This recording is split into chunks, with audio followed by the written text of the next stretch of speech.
कल का जो मार्केट का रिएक्शन था, large almost flat, mid small थोड़ा सा ऊपर, सेक्टर वाइज अगर देखोगे तो कोई सेक्टर बहुत ऊपर, कोई सेक्टर बहुत नीचे।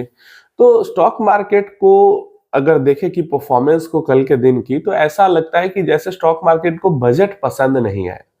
लेकिन इस वीडियो के अंदर मैं समझाऊंगा कि कैसे यहाँ पे बहुत ज्यादा दिक्कत नहीं है और स्टॉक मार्केट के फेवर में ये काम करेगा।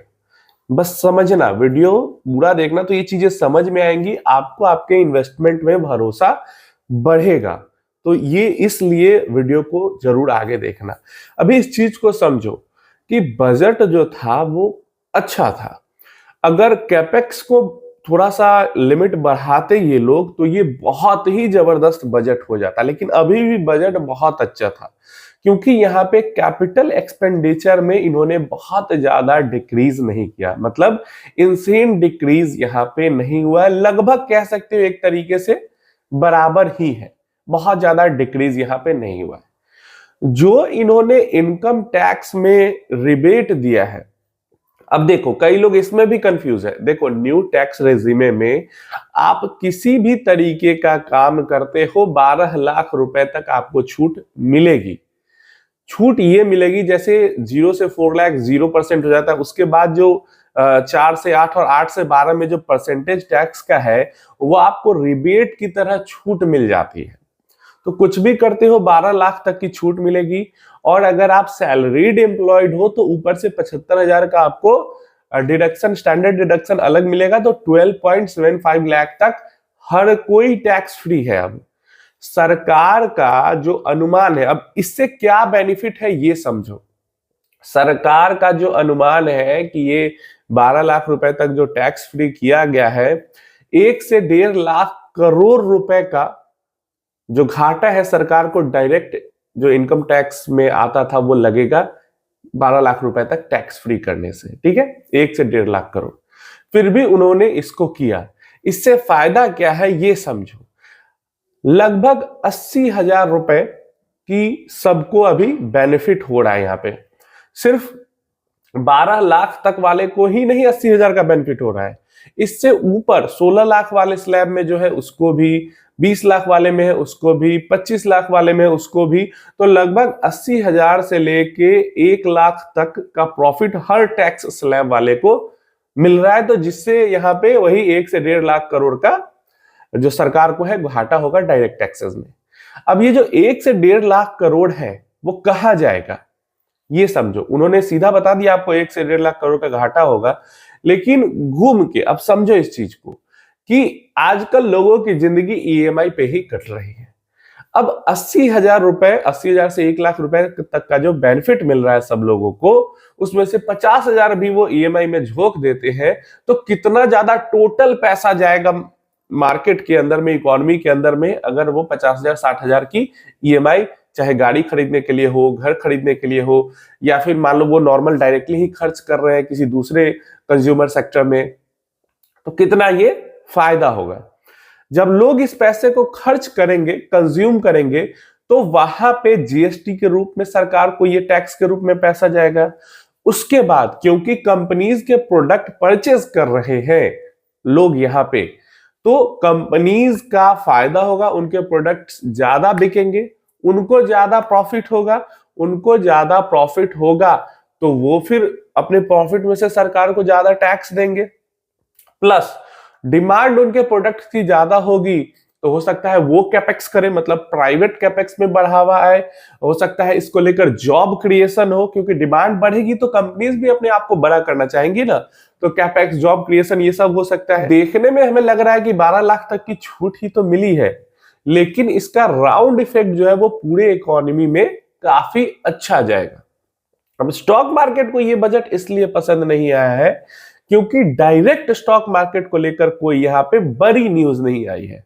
अगर यहाँ पे ऐसा आ जाता कि एसटीटी को हम हटा दे रहे हैं, सिक्योरिटीज ट्रांजैक्शन टैक्स को हटा दे रहे हैं, तो उससे डायरेक्टली स्टॉक मार्केट को कुछ फायदा तो जरूर होता और स्टॉक मार्केट खुश भी हो जाती इसको लेकर। लेकिन इकोनॉमी के अंदर जो बड़ा इफेक्ट चाहिए ग्रोथ बढ़ाने के लिए, डिमांड बढ़ाने के लिए, वो इससे नहीं हो पाता। जो फैक्ट बात है भाई, जहां पे क्रिटिसाइज करना होता है वहां पे मैं करता हूं, जो फैक्ट बात है वो बता रहा हूं। तो उससे स्टॉक मार्केट वालों को फायदा होता, लेकिन पूरी इकोनॉमी को फायदा नहीं पहुंचता। लेकिन इस न्यूज से स्टॉक मार्केट बहुत ज्यादा खुश हो जाती। अगर ऐसा बात आता कि डिफेंस को लेकर, रेलवे को लेकर बहुत बड़ी बड़ी कैपेक्स की अनाउंसमेंट, बहुत बड़ा बड़ा कुछ कुछ बातें होती, तो फिर स्टॉक मार्केट इससे बहुत खुश होता, क्योंकि इससे डायरेक्ट स्टॉक मार्केट खुश हो जाता, उसको डायरेक्ट स्टॉक मार्केट को अफेक्ट आता। लेकिन ये भी समझो कि डायरेक्ट स्टॉक एसटीटी मान लो ये खत्म कर देते तो उससे डायरेक्ट स्टॉक मार्केट पे अफेक्ट आता, स्टॉक मार्केट खुश होकर ऊपर जाती, लेकिन 10 दिन में फिर नीचे आती, और उसके बाद कोई फिर अगले क्वार्टर के नंबर्स खराब आते कंपनीज के, तो फिर स्टॉक मार्केट गिरती।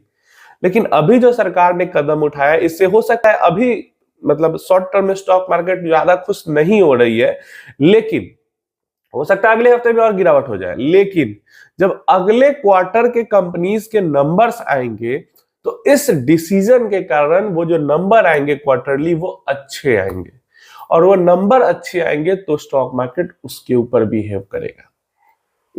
वहां पे फिर सरकार का डिसीजन हमें समझ में आएगा कि इस डिसीजन के कारण वहां पे क्वार्टरली नंबर्स अच्छे आ रहे हैं, कंपनीज के प्रॉफिट्स बढ़ रहे हैं, क्योंकि डिमांड क्रिएट हो रही है।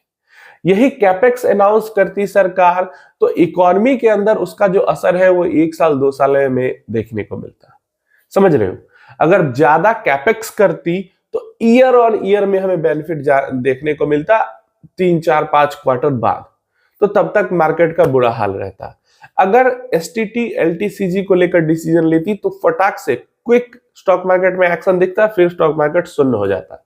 लेकिन जो टैक्स रिलीफ मिला है, जिससे जो डिमांड कंजम्पशन बढ़ेगा इकोनॉमी के अंदर, उससे हमें एक मिड लेवल पे स्टॉक मार्केट के अंदर बेनिफिट देखने को मिलेगा।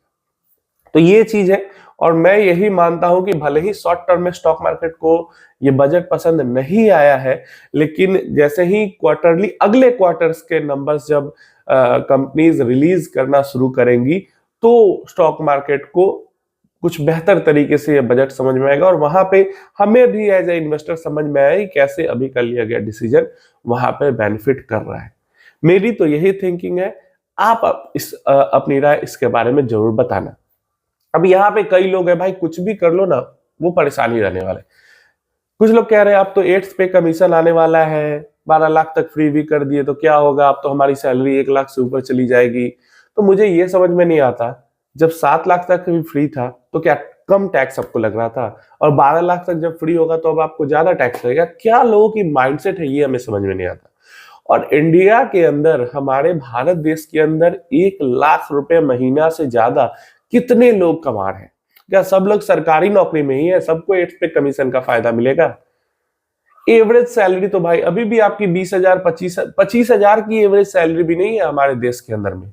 और अगर टॉप के 5% को हटा दे तो एवरेज सैलरी 10,000 के भी नीचे चली जाएगी हमारे देश के अंदर। एक्चुअल में डेटा नहीं है इसको लेकर कुछ, टॉप 5% को हटा के, लेकिन आप समझ सकते हो अगर आप थोड़ी सी भी स्टडी वगैरह करते हो इन सब चीजों की थी, कि अगर टॉप के 5-10% को हम हटा दे तो हमारे देश की जो एवरेज इनकम है हर इंसान की, वो 10,000 के भी नीचे चली जाएगी। और पूरा देश का अभी 100% मिलाते भी है तो भी कितना, 2,000-2,500 के पास है सालाना। तो इसलिए 1 लाख महीने की छूट भाई छोटी छूट नहीं है, लेकिन इससे भी लोग परेशान हैं। तो उन लोगों को, हर कोई को खुश नहीं किया जा सकता हर चीज से। तो डेफिनेटली आपकी क्या राय है इसके बारे में बताना, क्या लगता है आपको? मुझे तो यही लगता है कि भाई विन विन सिचुएशन है, क्योंकि टैक्स छूट दिया है, फिर भी जीएसटी और कॉर्पोरेट टैक्स के रूप में इनके पास पैसा जाएगा ही, और डिमांड भी क्रिएट होगी। आप बताओ।